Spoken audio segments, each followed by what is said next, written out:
Hello, fifth graders. It feels good to be teaching you guys again. This is Mr. Cameron, if you can't tell from the voice. And today we get to learn about special quadrilaterals. So I guess if we're going to learn about quadrilaterals, we should at least know what a quadrilateral is. So you have your vocabulary book in front of you. The first word you should write in there today is quadrilateral.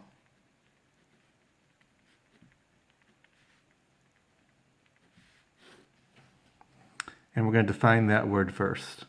And that is simply a four-sided polygon. Go ahead and write that, four-sided polygon.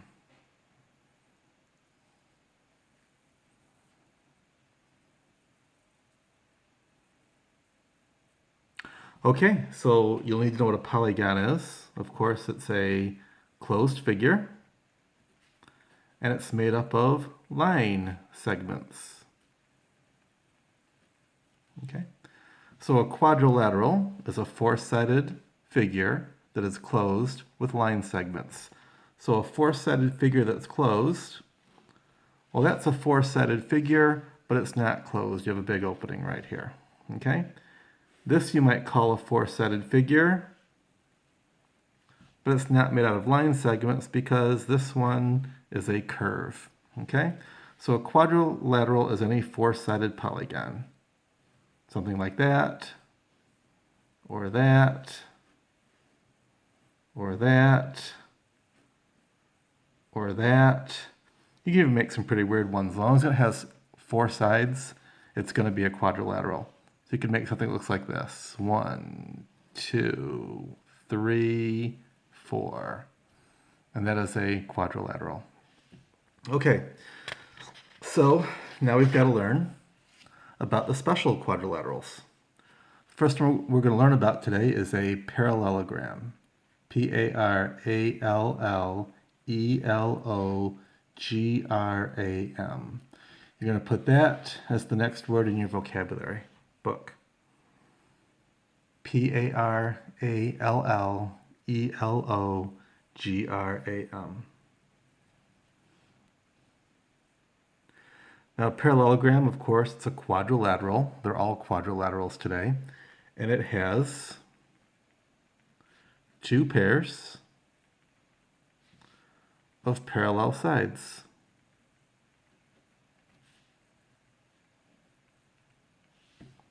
A parallelogram has two pairs of parallel sides. Yes, you need to write that down. Has.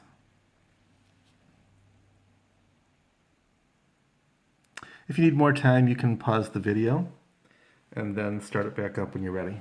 Okay? So a typical parallelogram is drawn like this. Did the best I could. This side and this side are supposed to be parallel. In other words, they will never cross.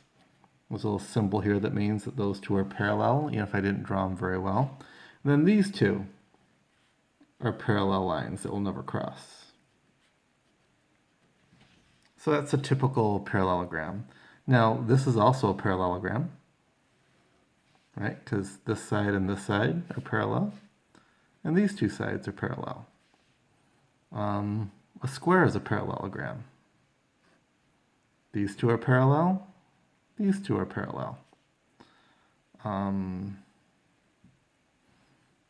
guess you could have a shape like this. If I drew it right, these two would be parallel, and these two would be parallel. And that also would be a parallelogram. So those are parallelograms. Let's move on to our next word of the day, which is trapezoid. Trapezoid. That's the next word in your vocabulary book. A trapezoid has exactly one pair of parallel sides.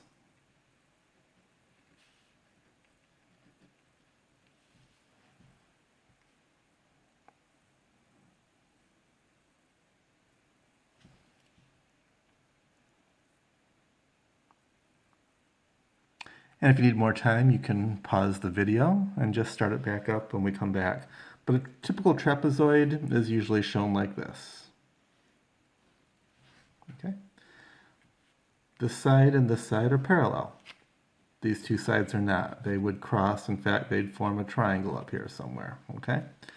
A trapezoid can also look like this. That's a trapezoid again. These two lines are parallel. The other two are not. Okay. So there's lots of ways to draw trapezoids.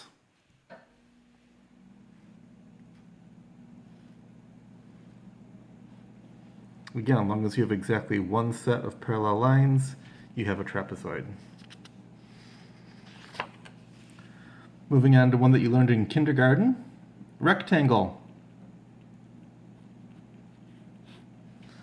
Now, I know you all recognize rectangles, even kindergartners do, but you need to know this definition. A rectangle is a parallelogram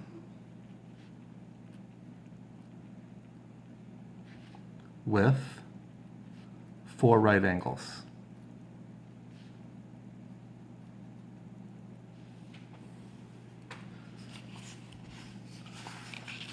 So when we were talking about parallelograms a second ago, we had these, and we mentioned that a rectangle would be a parallelogram. So a rectangle is a parallelogram. What's special about it is that it has 4 right angles. So whether it's like that, or whether it's like this, or whether it's like this, the orientation doesn't matter. It's just a parallelogram with 4 right angles. Last one of the day is a rhombus.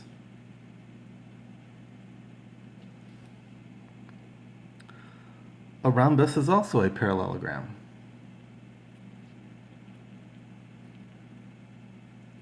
And what's special about a rhombus is that it has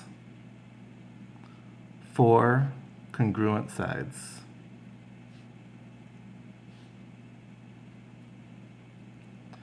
Congruent means equal, the same size.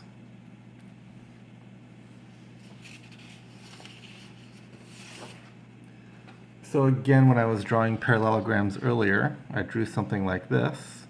And if all these sides are the same, like I tried to make them, you could see that's a parallelogram that happens to have 4 equal sides.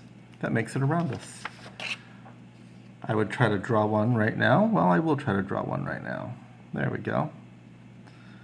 It don't have to be perfect, so if I just put these lines on it, that means they're all the same size, even if I didn't do a great job. Hey guys, this is all you need to know for today. You have 4 IXL sessions to do, but you just got to spend 5 minutes on each one. It probably won't take you 5 minutes on each one. You'll probably get to 100 on a lot of them before you even reach the 5-minute mark. So good luck today.